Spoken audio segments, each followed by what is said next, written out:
Wednesday, July the 10th. Gang, we are in sort of our week between cycles. We are in what we try to treat as like a deload week. And so today we don't have any barbells. Today we don't have any weight for you to use. In the WOD, I should say. But we do have some weights for you to use, particularly with a kettlebell and some dumbbells in our little accessory piece that we're going to do for pulling. So we got some pulling accessories to do. And keep in mind, of course, that when we talk about pulling, I think we think of our back only, but you believe it or not, biceps are pullers as well. Biceps literally by definition cannot push, so they must be pulling. Basically anything that's your bicep or your backside, your posterior chain, used for pulling very primarily. Lats, of course, lats are involved. Lats can do a little bit of stabilization in addition to pulling. Lats can get involved in pushing too, mostly from a stabilization aspect. But wait, I'm going way too far. We got some fun things to do, maybe to expose you to stuff that you haven't done before. You'll maybe like it, but even if you don't, this is for quality stuff. We won't put anything on the board, and you can certainly take my advice of keeping it as light as you can to make sure that your reps look good, that you are getting the intended stimulus of basically hypertrophy stuff. So if you see a set of 15, the idea is to do a set of 15, not to do 3 sets of 5. Keep that in mind. Start light.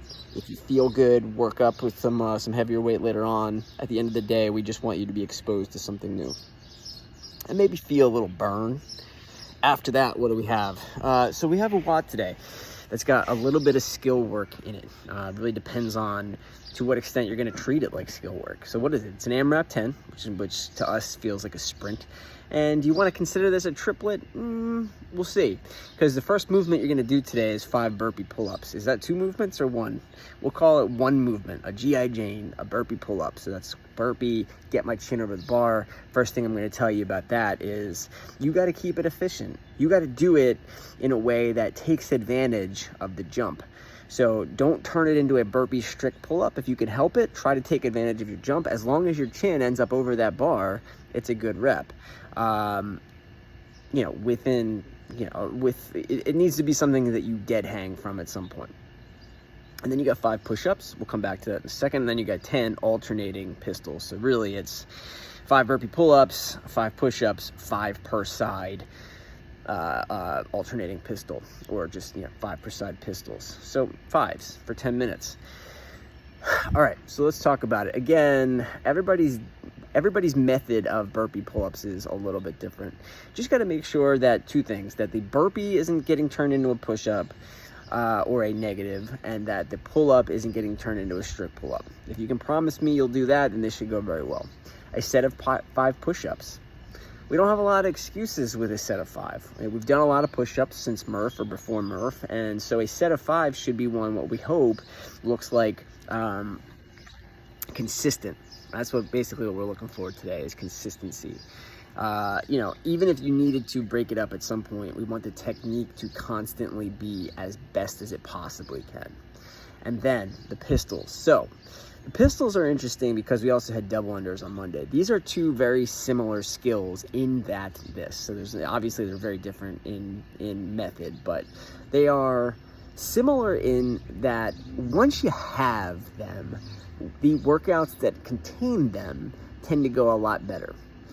It's like the rich get richer, better bang for your buck type of movement. And that's definitely true of pistols. Because if you're modifying pistols, it's almost impossible to generate the kind of stimulus that we're looking for with it. It's a single leg squat is really hard to replicate with anything.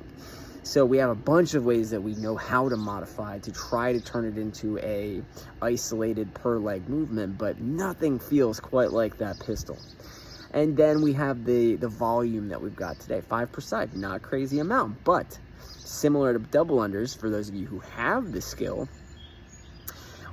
if there's a day where you just don't have it, then it spells trouble. And in a 10-minute workout, you don't have a lot of time to like mess around. So I felt that way today.